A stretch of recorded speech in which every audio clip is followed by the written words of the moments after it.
I'm Bernadette Khan. I'm the current mayor of Croydon. I have a background in social work, working with children, and of course I have a family of my own.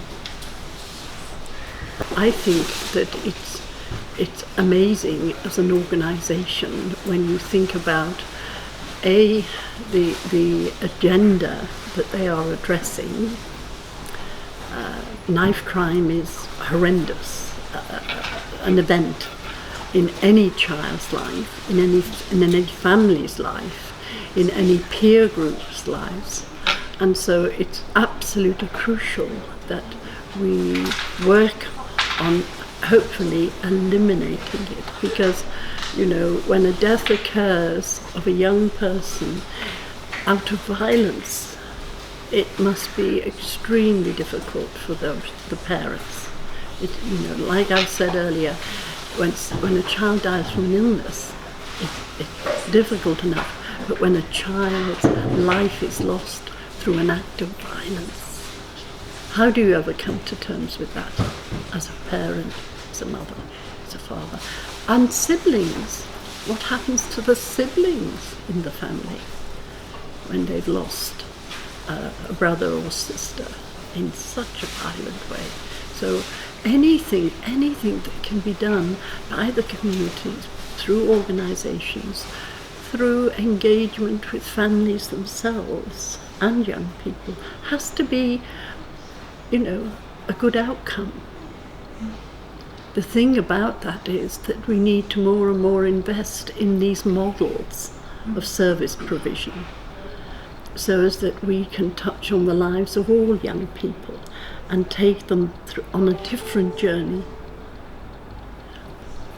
It was informative because I learnt things that I wasn't so aware about, and equally, there's been a discussion go on that people in the debate have made emotional investments in, and we can all learn from each other too. So when you go into a forum like this, it's always good for you personally because you get better informed, but equally to feel that you're participating too in the debate and the discussion, looking to seek change and what can make the difference to reducing this terrible situation in our communities. And another way, what not better than through music, because young people relate to music. They themselves write music, and they write lyrics. They have the fun of performing it, and music generally lifts the spirit.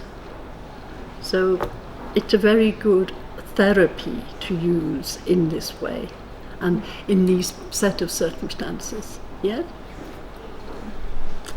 Well, I think that research perhaps requires that you go at a deeper level, that you incorporate psychological factors, sociological factors, and study patterns of behaviour and why it is that way. What is promoting that behaviour model? And I think that within that discussion, of course, the media plays a part. I don't know, I'm the age I am. I don't understand Game Boy and all the different games that young people now access through electronic stuff. But so I'm not totally in touch with that, those aspects, but they all obviously play a part, right? I have a saying, and I say, children live what they learn. And it's very much something that has guided me through my thinking. because we've been foster parents, and we've been foster parents to over 100 children as a family. Some have been sibling groups, very short term, others have been young adolescents, young women.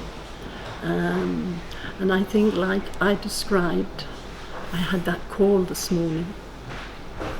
I fostered that person as a child, and she's now in her 40s. And what she was discussing with me too was how much she learnt about being a family, living with us. I won't say more than that because, things were difficult. But she has made a success of her life.